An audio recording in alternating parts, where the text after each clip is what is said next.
Hi everybody, I am Ambika और यहाँ पे मैं थोड़ी सी अनकही में जैसे एन है वैसी स्टोरी सुनाने वाली हूँ. थोड़ा सा इंग्लिश आएगा एंड बहुत ज़्यादा नर्वस हूँ. और मैं रियल लाइफ से इंस्पायर होकर चीज़ें लिखती हूँ बिकॉज मुझे लगता है हम जितने लोग यहाँ बैठे हुए हैं वो सब छोटी छोटी कहानियाँ हैं. तो ये मेरी लाइफ का एक हिस्सा है. इट्स अ रियल स्टोरी मेरी लाइफ की, तो मैं बताती हूँ आपको.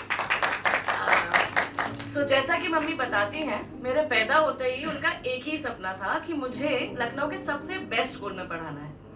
और मेरी मम्मी और मेरे चाचा उनसे मैं बहुत अटैच्ड हूँ. उन दोनों ने पूरी कोशिश की एंड बाय गॉड्स ग्रेस मेरा एडमिशन भी हो गया. स्कूल भी बहुत अच्छा था, पर मुश्किल तब आई जब मैं सीनियर स्कूल में पहुंची. क्योंकि सीनियर स्कूल पहुंचते ही क्लासेस जंबल हुए, टीचर्स बदली और दोस्त बदले, और पढ़ाई में जो वैसे ही मन कम लगता था बिल्कुल ही हट गया. और ना जाने मेरी क्लास टीचर को मुझसे क्या दिक्कत थी. वो हर बात पे टोकना, चिल्लाना, डांटना. सारे बच्चे चाहे जो भी करें, पर अगर मैंने किया तो एकदम तमतमा जाती थी. और मैं भी पूरी कोशिश करती थी कि लेसन्स में ध्यान लगाऊं, अच्छे से पढ़ाई करूं, पर सब इन वेन जाता. जैसे तैसे मैंने क्लास 6 पास कर लिया. अब 7th में मैथ्स के साथ साथ आई फिजिक्स, केमिस्ट्री और बायोलॉजी. तो जब नींव ही कमजोर हो तो ज्यादा प्रेशर पड़ने पे इमारत तो गिर ही जाएगी. और हम क्लास 7th में फेल हो गए. और उस समय मुझे ऐसा लगा this is the end of the world. मतलब इससे बुरा कुछ हो ही नहीं सकता. और हमारे यहाँ मतलब तब से लेके अब तक आई थिंक एकेडमिक ईयर के एंड में हमेशा पेरेंट्स को बुला के रिपोर्ट कार्ड दी जाती है. तो मेरे सारे फ्रेंड्स क्लासरूम से अपने पेरेंट्स के साथ हंसते मुस्कुराते निकले, और मैं अपनी मम्मी के साथ ग्रिम लुक और स्ट्रेट फेस के साथ निकली. पर मेरे फ्रेंड्स बड़े होशियार थे. उन्होंने मुझसे कुछ पूछा नहीं, उन्होंने मेरा चेहरा देख के समझ लिया.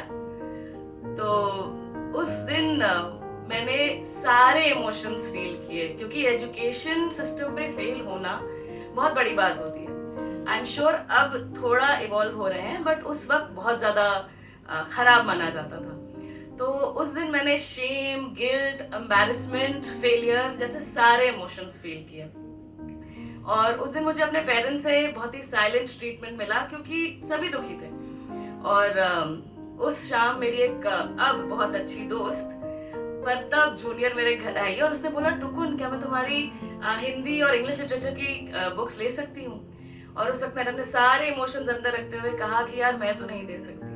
और शायद वो समझ गई और बिना कुछ कहे चली गई. तूफान तब आया जब रात को पापा घर आए और ये न्यूज उन्हें बताई गई.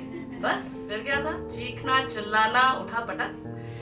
और जैसे हर 13 साल के बच्चे के घर में उसके डिसीजंस उसके पापा ही लेते हैं, मेरे लिए भी लिया गया, चाहे वो सही था या गलत, कि अब मुझे बोर्डिंग में पढ़ाया जाएगा और 12th पास करते ही मेरी शादी करा दी जाएगी. उस रात मुझे नींद नहीं आई, पर फिर ना जाने कहां से उस 13 साल की मैं में इतनी हिम्मत आई और मैंने डिसाइड किया कि नहीं, पढ़ूंगी तो मैं इसी स्कूल में और पास भी होंगी.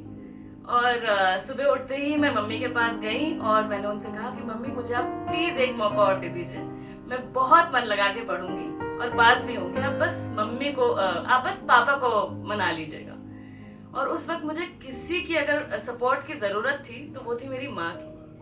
और मेरी माँ एक बहुत ही कूल मॉम की तरह, उन्होंने लोग क्या कहेंगे और सोसाइटी के प्रेशर्स को साइड में रखा और मान गई.